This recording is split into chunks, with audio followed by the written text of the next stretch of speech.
Welcome once again, my friends. In the previous lecture, we had talked about the way India has evolved itself in non-ferrous metals with a primitive history, lost our way in between. Then it has come back to where it was originally, its preeminent position.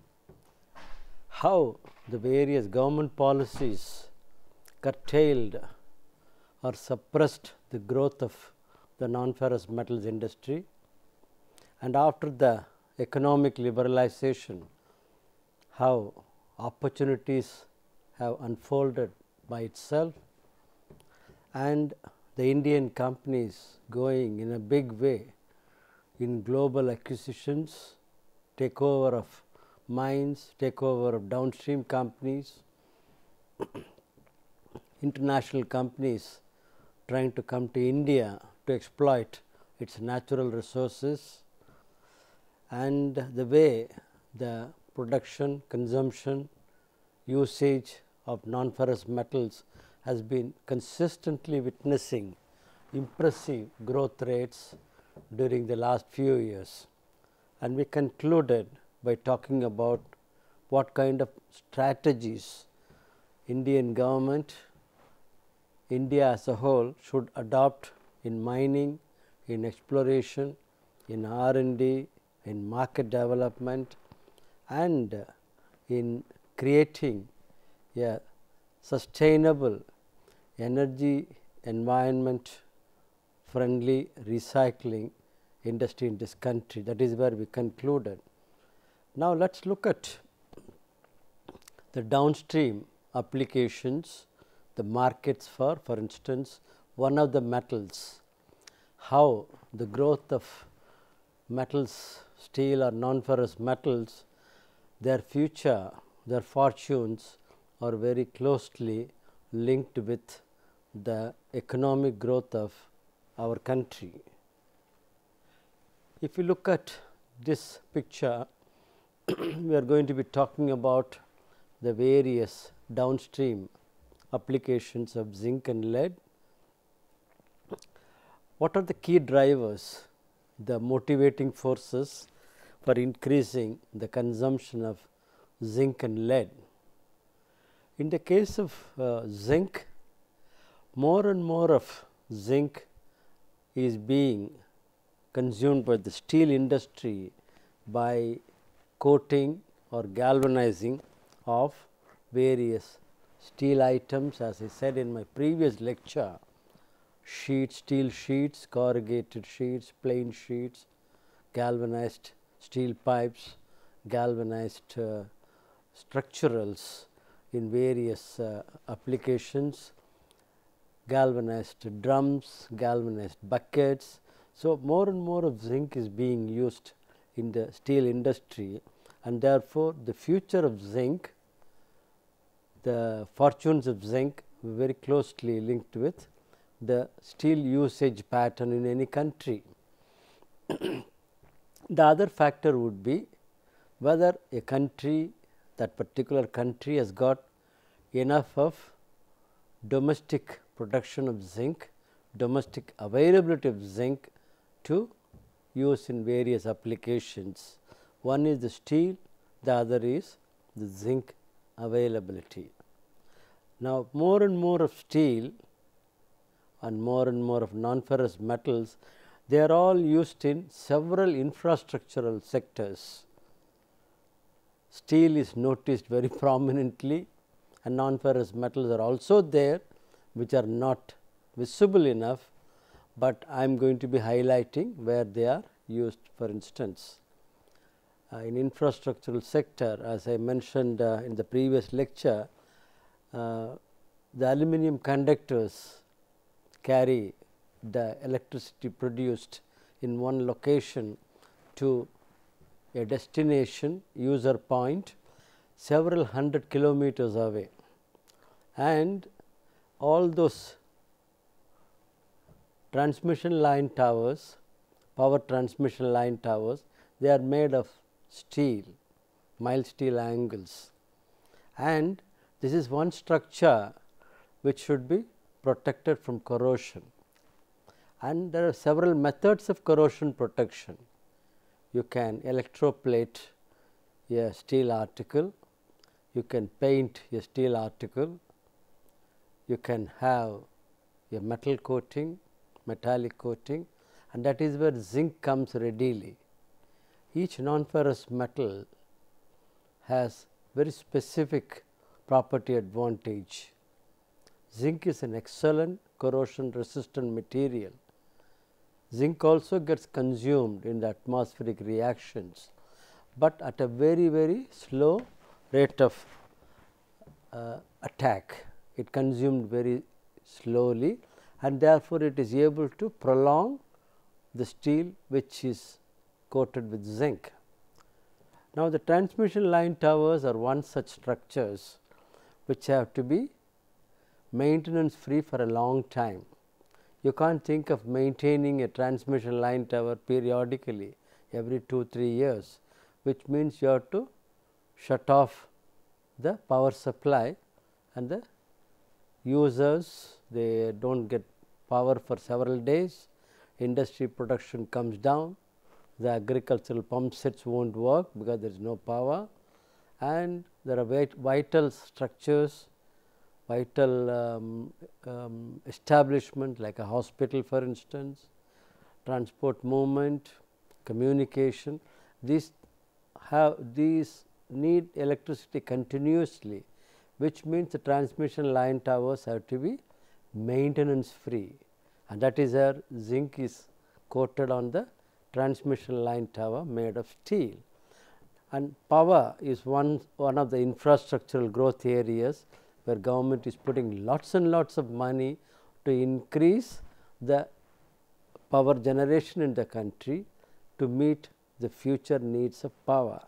So, in the infrastructural sector, zinc is used very widely, power is one, the railway electrification towers, transport sector, railway electrification,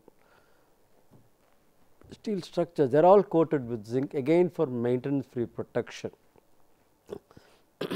You are also seeing plenty of mobile phones with everyone now, everyone having 2 mobile phones or 3 mobile phones, personal, official, all those things are happening in the country. Now, so much of mobile growth, telecom growth, you also have to have cell phone signal towers erected on the rooftops, on the highways, and unless these signals you get in your mobile, your instrument does not work. And cell phone towers again are protected with zinc galvanizing, hot dip galvanizing to give a maintenance free protection. There are many installations like power transmission, telecom structures, railway electrification structures which need maintenance free protection for a long time, 30, 40, 50 years depending on the coating thickness, zinc coating thickness you apply. And therefore, in the infrastructural sectors, telecom, power, transport, many other areas, highways which you will be seeing later, zinc is used plenty. Coming to lead, again let us have a look at the driving forces, the motivating factors. One is lead is used, as you saw in the previous lecture, about 75-80% of lead is being used in the lead acid batteries, lead batteries. Now, most of the batteries, they are all used in the automotive vehicles which we use, whether it is a passenger car, a scooter, a sports utility vehicle, a bus, a coach, whatever you think of, all of them are powered with lead acid batteries for starting, lighting and igniting the engine. Nowadays, the requirement of energy per car has also increased. You have a lot of power driven devices in the car, like the windscreen going up and down, you have a button and that is motorized, and for that you need energy from the lead acid batteries. So, the energy requirement in a car has also increased, apart from starting and lighting and your wiper blade moving in the car when there is a rain, etc. There are many things like CDs and radios and many things operating in the car, all of which need power. So, the lead acid battery is a very essential key input in an automobile industry. IT industry, again computer industry, each computer has to have a backup, because in our country, various parts of the country you have power shutdowns, when power goes, when it comes, very unpredictable, particularly in summer months, and therefore, you have to have an energy backup, uninterrupted power source for your computer, and that is again having a lead acid battery, a portable energy source. Power supply, again power shortage in many parts of the country, and therefore, inverter energy backup for the houses, the banks, railway stations and hospitals, schools, colleges, technology parks, everywhere you need energy backup. That means an inverter, rows and rows of lead acid batteries which give continuous power supply even if there is a power shutdown. Therefore, lead has these factors: automotive industry, IT industry, and the power availability in the country, which decides the growth of the country. Lead and zinc are linked with these various factors. You see beautiful pictures, ingots of zinc, ingots of lead, which are made from natural resources or from even secondary sources. That is, those waste products or scrapped material which contain lead or zinc, which is recycled and reused, recycled, reused, etc. Continuously. Now, as I told you in the initial remarks, the future of steel and the future of zinc industry, they are very closely interdependent, very closely interlinked. In this picture, you see the zinc production from 2004-5 to 2007 to 2008, that you can see in terms of million tons, 0.25, 0.23 or so, going to about 0.45, 0.46, continuous growth, and it follows a very similar growth in steel production on the other side. That is in million tons, 40, 50, 60 on the y axis you see, that is steel production million tons. But the interesting thing is both are very closely following similar growth patterns in production. More steel you produce, more zinc you consume. More steel you use in the country, produced in the country or imported into the country, more steel you use in the country, you need more zinc for coating them. 80% as you saw goes in galvanizing of various steel articles. I was telling you the future of India, how we are putting plenty of money, huge investments in various infrastructural sectors. What you see here are the investments during the 11th 5-year plan period 2007 to 2012, power, telecom, highways, ports, aviation, all these sectors. So much money is flowing now, GDP growth is there, the people want a new style of living, they want new products, new services, suppressed demand in the country, and so much money is being put in these sectors. Aviation, you see most modern airports coming up in the country, smaller airports are being upgraded and new airports are coming. Seaports, again the port expansion is taking place in the country, and highways, you see so much happening in this country. 2-laning, 4-laning, express highways, state of the art highways that is coming up in the country in different parts, and there we are going to put lots and lots of money as you are seeing here. Telecom again,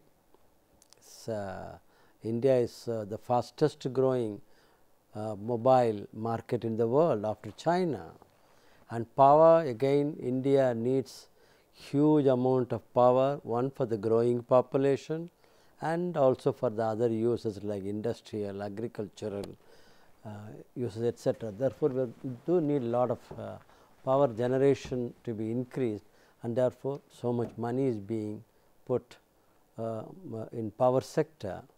So, that is the way things are geared up, and you see now in this picture what I mentioned earlier, so much money flowing, the government's intention, and the people looking for this kind of facilities. The metro which used to be in Calcutta, now a success story.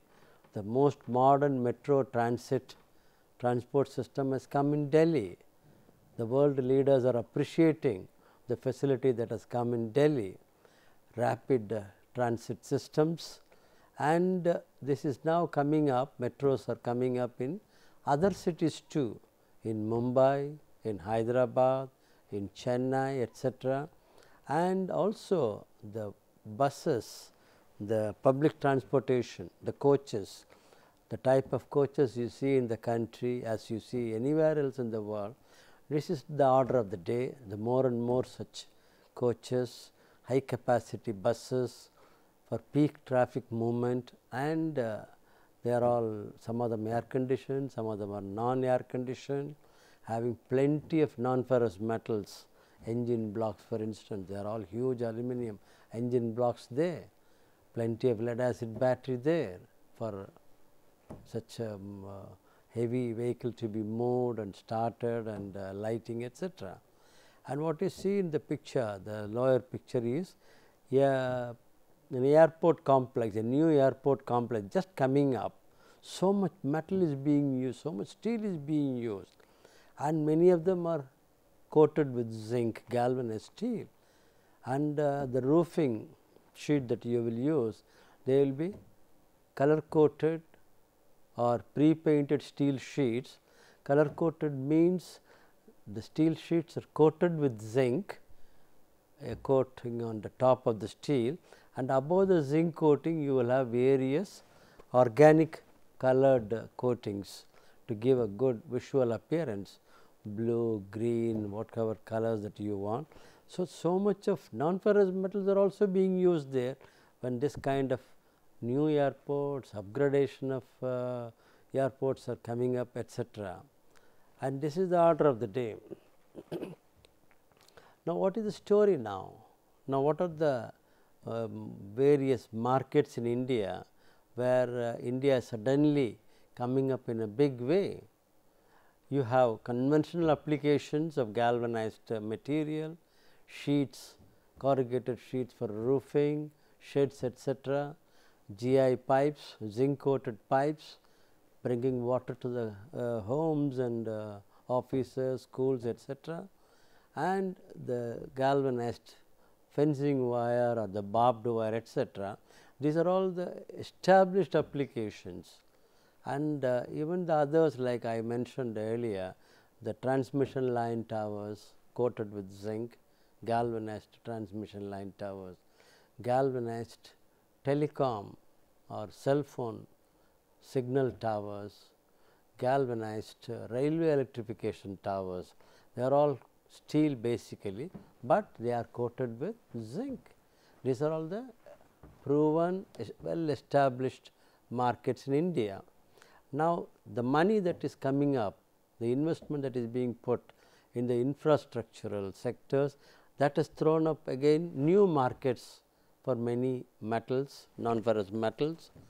In the picture that you are seeing, the highway there, beautiful highway, is a 2-lane highway, and you see there a highway guardrail running on both sides, which used to be the order of the day, fashion of the day in other countries. highway guardrails, crash barriers for safety of the people who are driving at high speeds, and there are no men or cattle crossing across, etc. This kind of crash barriers, as we call it, or guardrails. They are now a common thing in India, and they are all special steel sections coated with plenty of zinc, again galvanized guardrails or crash barriers, and that is going miles and miles and miles across. The lower picture you are seeing a construction material, a ribbed bar, a reinforcing steel. Normally we use steel reinforcing in the RCC structures, columns, in all our infrastructural activities or buildings, etc.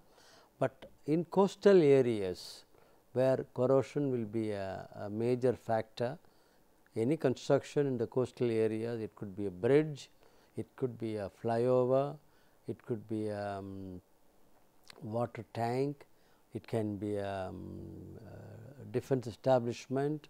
So, all these places where the concrete will be prone to attack, and later on the attack goes into the reinforcing steel, which is attacked by the corroding medium, and there is a rust formation on the steel. There is an expansion, volume expansion of the rust, and that volume expansion leads to removal or disintegration of the concrete layer on top, and then you have the ugly signs of patches and concrete having fallen off, and you see rust stains and weepings, rust weepings, etc., which is an ugly sign. Now, such areas where corrosion can be a major nuisance, you do coat them with many materials, and one of the most common which are used in many countries, Australia, South Africa, United States, etc., is to galvanize them, used to coat them with zinc and put the zinc coated reinforcing steel in such infrastructural projects, such RCC structures in coastal areas, whereby corrosion will be minimized and the concrete cracking or rust stain, etc., will not take place. Therefore, this is another market. The Lotus Temple in Delhi, the Baha'i temple, they have used about 300 tons of reinforcing steel, and that is a monumental structure to last for about 200 years without any rust, without any concrete cracking, something like Taj Mahal, for instance, a white structure, and that is why they used 300 tons of galvanized rebar, copying the example of the Sydney Opera House in Australia, which is right in the sea water. It is exposed to sea water continuously. So, that model was taken as an example, and in India, in Baha'i temple, we have used this. Similarly, if you look at many constructions in and around Bombay, very heavy monsoon there, marine conditions, saline condition, corrosion is a nagging phenomenon there. So, in Mumbai and many other locations, including Ahmedabad, a river project, they have used galvanized rebars. Now, the idea here is you are able to prolong the life of RCC structures without any need for maintenance, without any need for touch ups in between. So, galvanized rebar is another huge unfolding market, especially when we are putting lots and lots of money in infrastructural projects, including the highways, etc., in the coastal belts. You see a middle picture there, that is your telecom tower, cell phone mobile tower. This is a common sight now, and all of them, all the steel structure there is again coated with zinc, molten zinc through hot dip galvanizing, and later on they are given different color codes, red and white, etc., for identification purposes. So, that is again a common application that you are seeing in the country, new market. And the one that is standing there, the high mast lighting column, a huge tall lighting column, and these are all galvanized in 2-3 assemblies, and then they are put one above the other, and then it is erected. And these are all again galvanized, hot dip galvanized, and these were originally imported. India used to import these high mast lighting columns a few years back, but now you have more and more of domestic players in India, Calcutta, Pune, Mumbai, many of them galvanizing these high mast lighting columns. They are very common in the airport complexes, in railway yards, in vantage points in cities, above the flyovers, etc. So that you are able to illuminate at a very significant height a large area, very bright illumination all around, and that is again coated with molten zinc. Again that is another infrastructural sector, electricity being used very wisely and to light many parts of our highways and airports, seaports, railway yards, etc. Now, what you are seeing here, power generation, you are seeing the transmission line towers galvanized in the backdrop of sunrise or sunset, and that is going miles and miles and miles, and all of them steel with zinc galvanized transmission line towers. And by 2012, the government of India wants to add 90,000 megawatt of electricity in the country into our grid, and that we will be achieving by new power generation capacity and also expansion of the existing players. Now, this kind of power sector growth, we also need plenty of transmission line towers to carry the power to long distance safely and economically. And 11th 5-year plan, as per the projection, we need about 7 lakh metric tons of transmission line towers, so much of steel and so much of zinc for coating them, maintenance free protection, as I said earlier.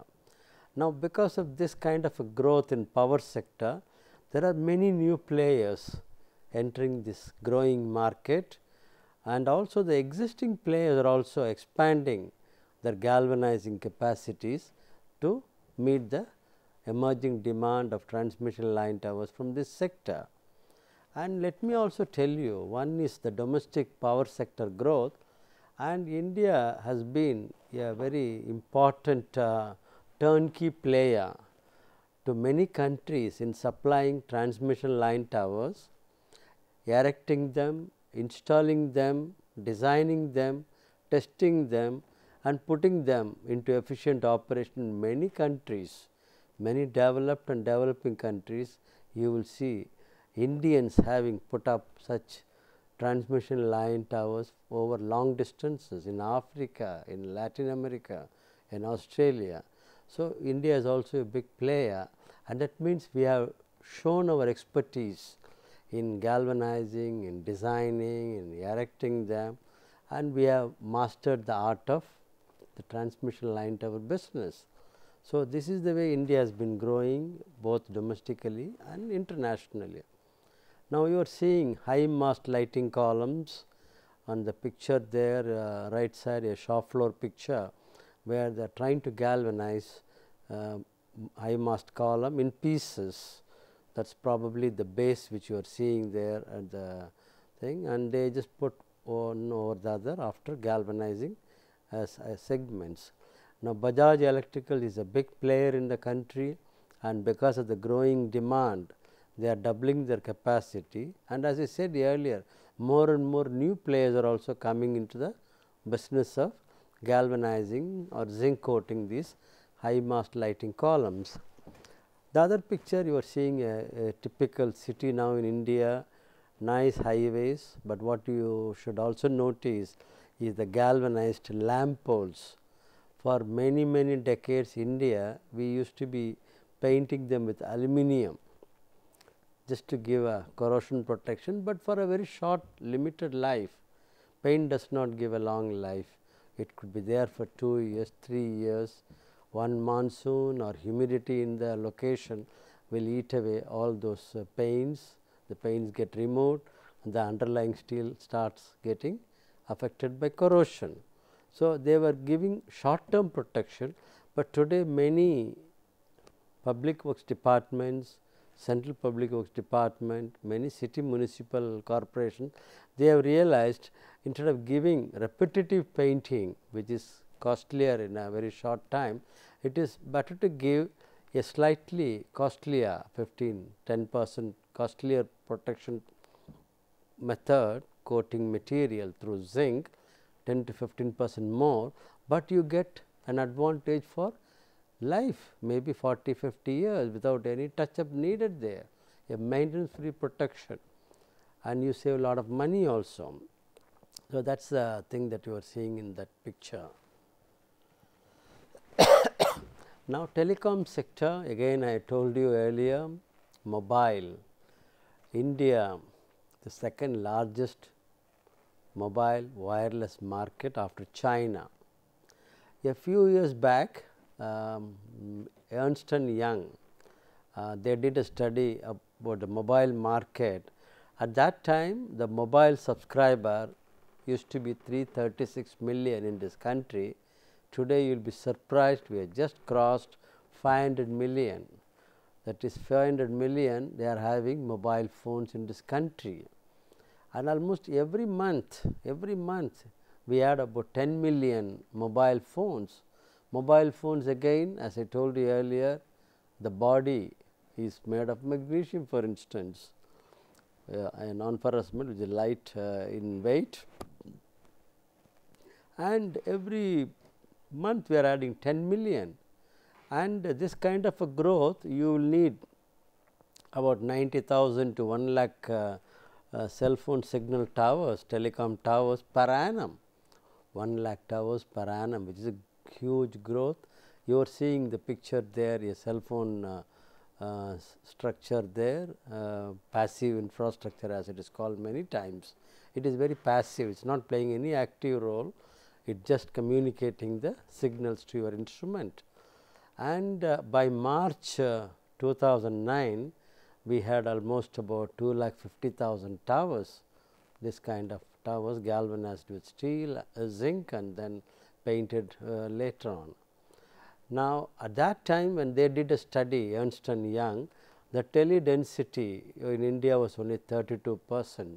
That is, out of 100 persons, only 32% were having mobile phones that time. Currently, it is around 42% now, which is a good going, which is a good growth. And by 2012, in another 2 years, 60% of mobile users in rural India you would be seeing across the country. That means, more and more rural market penetration, plenty of mobile phones you will see in the hands of agricultural farmers and those who are doing other activities in the rural areas. They will all be having mobile phones. It is easy for you to talk to them. It is easy for them to talk to anybody they like in Delhi, or whether their sons are in other parts of India or overseas, they will be able to talk to them without any limitation. So, that is the way telecom sector also is growing in this country. Highway sector, you see beautiful pictures here. We never had good highways. Highways are very essential for the country for rapid movement of material, men, goods, etc. And you see the state of the highways coming in the country after a long time, and the government has got some prestigious projects here, plenty of money again here. Golden Quadrilateral, that is connecting the 4 metros, Delhi, Mumbai, Chennai and Kolkata, that is a Golden Quadrilateral project, and north-south Kashmir to Kanyakumari, and east-west maybe Guwahati to somewhere in Gujarat. So, that is going to be east-west highway projects. So, crisscrossing and also Golden Quadrilateral, you will have this kind of express highways. The point that I am trying to tell you is, you will have plenty of steel used there and plenty of zinc also used there for corrosion protection of the guardrails, the lamp post, the sign posts, There are many other structures which will all be coated with a non-ferrous metal, and country is going for 6 laning, 4 laning, widening, etc. Now, many of them have different models. They just build, the owners, they build, operate for some time and then transfer it to somebody else. And the public private partnership venture, it is not only the government which is putting money, they are also joining hands with private sector from India, from companies in countries like Malaysia, for instance, joining hands with many others, so that you have global facilities, global highways in this country. Again, you are seeing here metros, metro transport, which is now becoming a common thing. Delhi was the beginning, and then other cities are all now active with their metro projects.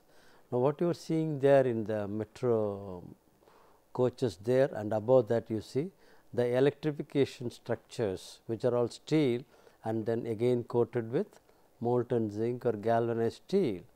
And the other picture you see a blue sheet, that is a metro rail station, and these are all again galvanized and then given a color coat, sort of a blue coating on top, and that is again coated with zinc underneath. And what is happening here is there are more and more metros coming up in the country, which means plenty of steel, plenty of zinc, plenty of color coated product. You will see all this coming up in this sector. Galvanized rebar, I mentioned to you that Baha'i temple, Lotus temple in Delhi, the one that you are seeing, and during construction stage. Today, if you go and see, it looks beautiful, a white marble piece like Taj Mahal, and that is the early stages of construction. You can see the crane there, and below that you see galvanized reinforcing steel, 300 tons of galvanized rebars which were used inside, so that there is no need for any touch up, any repair or maintenance during the life of the Lotus temple, monumental structure, 200 years, as I told you earlier. No way it should have any defects in the building, and that is how galvanized rebar was chosen. And the other picture you are seeing during construction stage, a guest house in Mangalore, again a coastal town, where corrosion can be a nuisance, buildings will have limited life. These galvanized rebars have a huge opportunity in this country. It is unlimited, I would say, and the way we are putting plenty of money in our infrastructure projects, airports, highways and seaports, etc., in the coastal areas particularly, or those areas where constructions are being done, where the water that you will be using for concrete mixing contains high chlorides. There are some specific locations in the country where the water could contain high chlorides, and there you can't use a normal steel, and that will be eaten away in no time, and therefore, you will have to go for galvanized rebar there. So, this is again another application where we are not exploited fully, and the markets are unlimited here, applications are unlimited. Here you see another application, the right side, beautiful bathroom fitting, a gold plated wash basin bathroom fitting there, and there that is a zinc die cast product plated with gold containing medium, gold plating, and that is again a zinc die cast component. And on the other side you see small die cast components under the market potential pictures. You see small heat sinks. These are die cast components which are used in computers, in TVs. When you use them continuously, they generate so much heat, and that heat has to be absorbed by a component and dissipated, otherwise you will have overheated electronic gadgets, and this heat sink essentially absorb the heat and dissipate the heat, and very small precision gears as you see in the bottom picture, they are all zinc die cast, very delicate, intricate thin wall products are all die cast. And then you have the hot chamber machine, which are very essential for casting of zinc die cast components, and their hot chamber machines you have such an operation whereby you can produce about 10 million components over a period of time. Is the fastest means, fastest methods are available through die casting, by which you are able to convert a molten metal to the finished product in the shortest time possible, and million pieces coming in this kind of a machine, which is very good for the meeting the needs of the automobile sector, the IT sector and other sectors, etc. Now, you are seeing another application, growing application in the country, zinc sulphate, which is a very essential micronutrient in the agricultural sector of India. Now, many parts of the country, as you see the zinc map there, below that you have a write up, zinc deficiency map of India. The soil contains all kinds of metals, minerals, and due to continuous crops round the year, the zinc level gets depleted, zinc level gets reduced, and that is how the zinc deficiency has been noticed in many parts of the country, and the various colors indicate different levels of zinc deficiency. Now, this zinc deficiency has to be made up by some other means. The way that we adopt is the zinc sulphate is mixed with other fertilizers, NPK or urea, and then these are all sprayed into the soil, and this zinc sulphate gets into the soil, and thereby the zinc level in the soil goes up. And what happens is, once the zinc level goes up in the soil, any produce that you get from agriculture, whether it is vegetables or grains or rice or wheat or whatever, they all take that much zinc from the agricultural soil, and these kind of agricultural produce, they contain sufficient zinc in them. So, when human beings or cattle or animals, when they use various agricultural produce, they also have the zinc intake going into the human body, and every human body needs a particular level of zinc. Zinc is very essential for health as a nutrient, and there are other minerals also, other metals also, which I am going to be touching later, very essential for human metabolism, for our health, for the various attributes of good health or wellness, as I would call it. Now, this zinc sulphate is very widely used in the country, very widely applied, and they are largely manufactured from the zinc ash or zinc skimming waste products. These are all inevitable wastes coming from the galvanizing plant. The waste generated during galvanizing contain high levels of zinc, and therefore, they are recycled, they are converted into zinc sulphate, which is a good thing, good in the name of sustainable development. Therefore, we are able to convert a waste product from one industry to a useful material for our agricultural sector, and a large number of SMEs, small and medium enterprises, small companies manufacturing zinc sulphate, they buy the local zinc or zinc skimming from the galvanizers, and that is converted into zinc sulphate, and that goes into the soil. Now, coming to this story, lead automobile. As in the case of zinc, as I told you, the future of lead is again linked with the automobile industry in any country, more so in our country. Here you can see lead production in one graph in 1000 tons, that is primary lead mostly. We have not taken the lead recycled, secondary lead into that picture, but whatever it is, the important thing to be noticed is the lead production and the automobile production in million numbers. They are more or less following a similar growth trend. More automobile production, more lead acid batteries. There is a small dip in 2007, 2008, when the prices of various non-ferrous metals went very high. Then the production of automobiles suffered, the demand from the consumers were less, and that is the way the production went down during a particular time. But later on, with the stimulus packages announced by the country, the interest rates having come down, the loans being made available for vehicle purchase, etc., the automobile production is again increasing. But the point is, the growth trend is more or less similar both in lead and in automotive industry. This is a point which I told you earlier quite in depth.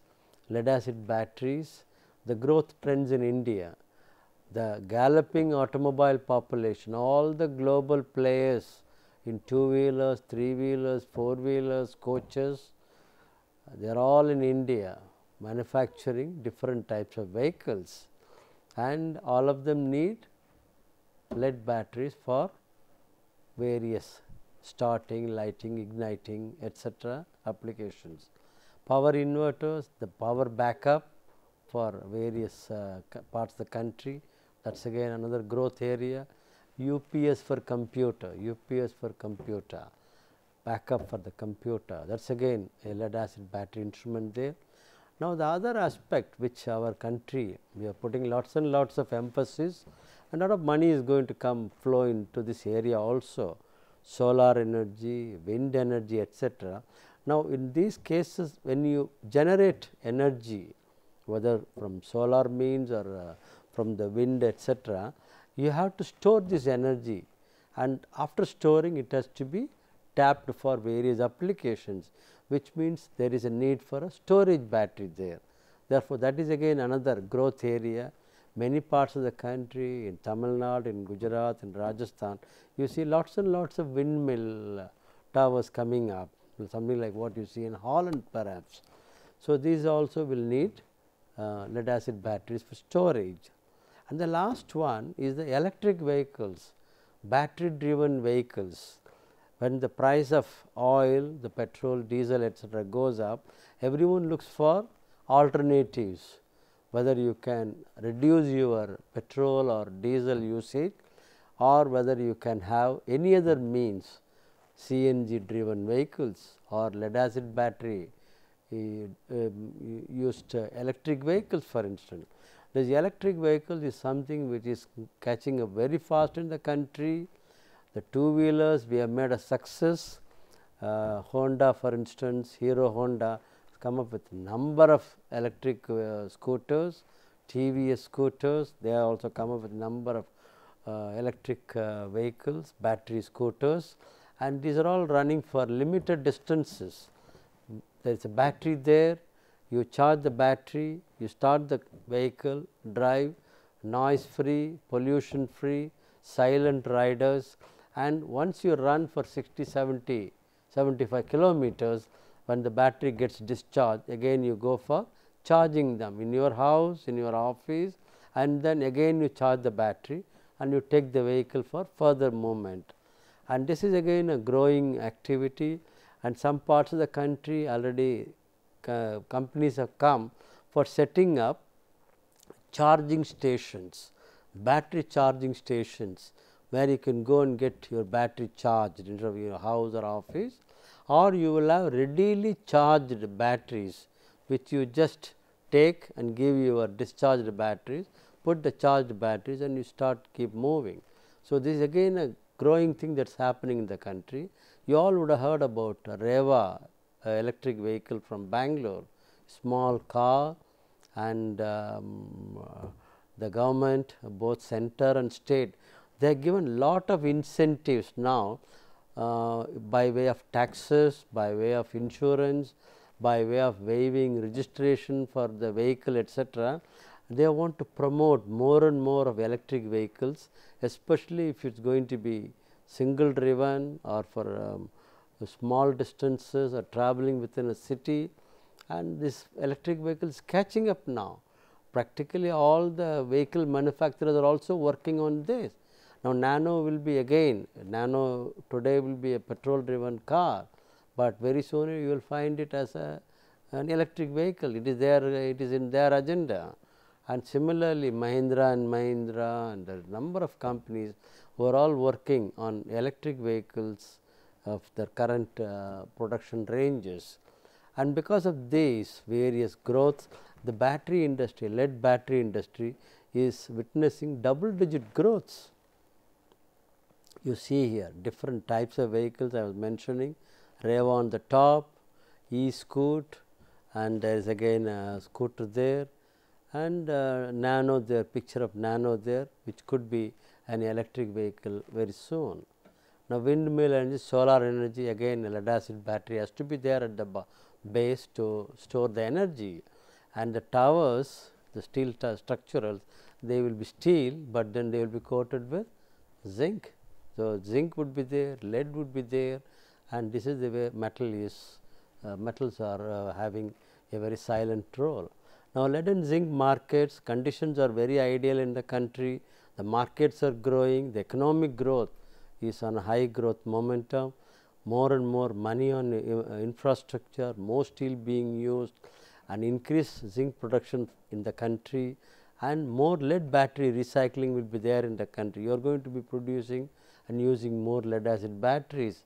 So, after 2 years they become a scrap battery, it has to be recycled. Therefore, that battery recycling will be a growing activity. We have to have more and more environment friendly lead recycling in those areas. The domestic demand for both lead and zinc is increasing, and the export prospects, whether lead acid battery or galvanized products or dry cells or electric vehicles, is a huge export prospect. To accelerate, we have new market development initiatives which we should do in this country. Now, having said so much about industrial applications, now I am going to tell you quickly, metals also play very crucial application in our health, in our wellness. This is not known to many people. Many medicines contain zinc, copper, etc., in different forms, calcium. Now, health is wealth, as I mentioned there, and healthy body is where the healthy mind also lives, and an average human body will contain 8 to 10 kgs of all these minerals, calcium, zinc, copper, sodium, magnesium, potassium. Now, calcium is very essential for your teeth and bones, and it has got several important advantages in blood clotting, nerves working, muscles working, etc. And the dietary reference intake for calcium for men and women, 1000 milligram for men and women in the age bracket 19 to 50, 1200 mg for men and 51 and above. Now, zinc is very essential for human health. You see the picture there, Zincofix cream and other things, and more than 300 enzymes require zinc for proper functioning. Zinc has got a good disease resistance, wound healing, digestion, reproduction, physical growth, etc. So, zinc supplementation controls diarrhea, pneumonia, measles, malaria, common cold. There are number of advantages of zinc. Zinc deficiency will have the following adverse effects: neuro-related functions, immune disorders, skin-related diseases, lethargy, loss of appetite, reduced wound healing, growth retardation. All this would happen. The recommended daily zinc intake would be this much. In infants, about 5 milligram per day. Children, men, women, pregnant ladies need more, because they need zinc for them and also for the growing baby, the growing fetus in their womb. So, therefore, they need more zinc there. You see here varieties of dishes there, they all contain fish, chicken, veg and vegetable, they all contain different levels of zinc. The meats contain more of zinc, not that I am canvassing for this, they have more of zinc, but you can have more of green vegetables to increase your zinc intake. Potassium is very essential again for functioning of muscle, nerves, etc., and it regulates high BP, and the daily minimum requirement is 1600 to 2000 mg. Iodine again very essential, comes from the water that you are drinking or from the iodized salt, and daily requirement is 100 to 150 micrograms.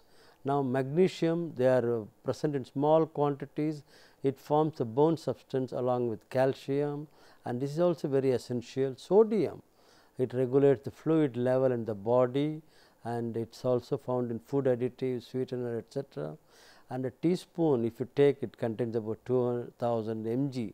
sodium, and sodium is very essential for our body.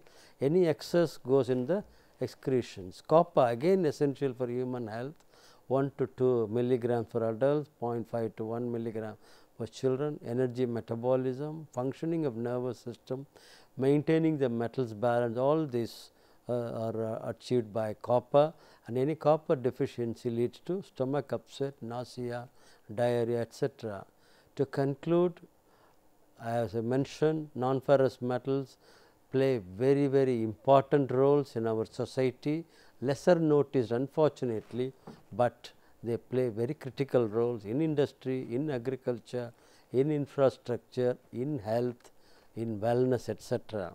Now, the country is growing, seeing quantum jump growths in non-ferrous metals, high growth industry. It is million-ton players coming up here, and all of them, they need plenty of young metallurgical engineers, young material scientists for variety of jobs, market development, technical services, for shop floor jobs.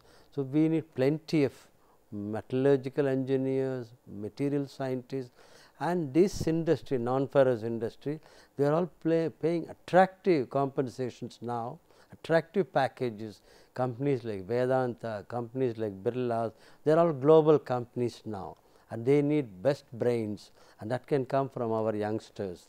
And the opportunities that are unfolding in our industry, in our research, in our teaching institutes is really huge, and India should not suffer from want of human resource for our needs. And when we are poised for quantum jump growth, we should have plenty of young men and women coming forward, taking such attractive jobs, attractive roles, exploit India's natural resource to the fullest advantage. And this is where I think I would like all the youngsters. Every sector is growing, but this sector is also growing and offers enormous opportunities, global postings in India. Therefore, now would you be interested? In case you are interested, please consult your seniors in the industry, consult bodies like Indians of Metals, consult your professors, consult your heads of departments. We would like to counsel, we would like to guide the youngsters and take good career choices. Creativity, your innovation appetite can be satisfied by going for such kind of jobs. Computer does not give a long term satisfaction. It is a keyboard, it is a mouse, and there is no creativity. And when you are young, you are looking for so much of challenges, you are looking for achievement in creativity, and that can come by appropriate choices in industry, in teaching, in research, etc. Thank you very much.